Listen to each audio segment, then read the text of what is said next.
quick question for you on the idea of religious freedom. As we discussed, about 30 years ago, Bill Clinton introduced it as more of a shield to protect the religious freedom of Americans. Right now, we're seeing it being used as more of a sword. Issues like Planned Parenthood, reproductive rights.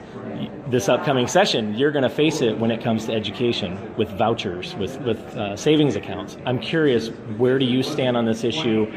Which way do you lean when it comes to religious freedom? How far does that extend? Sure. Well, certainly as someone who has stood up for civil rights and civil liberties as an attorney, I'm very passionate about making sure that everyone is able to exercise or elect not to exercise their religious preference in every setting that they choose.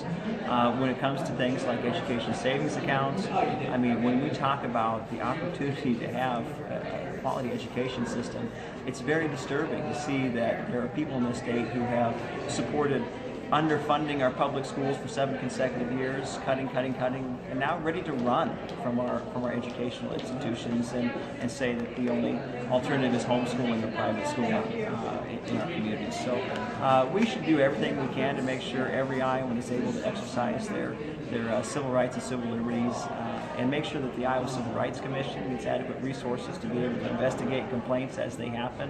When we have denials of services, we have denial of employment opportunities, things like that for people in our state. And going back part to of citizenship. Sure. And going back to the Hobby Lobby issue, when a business is given the rights of a person and then they invoke that idea of religious freedom, does that bother you when Iowans are have their rights taken away in terms of reproductive rights and whatnot? Well, you know what? I support the Civil Rights Act as written here in Iowa, which says that, you know, as an individual, I cannot be denied public accommodation based on my religious beliefs or other civil rights. So I think that's pretty clear. Sure. Well, thank you so much. I appreciate it.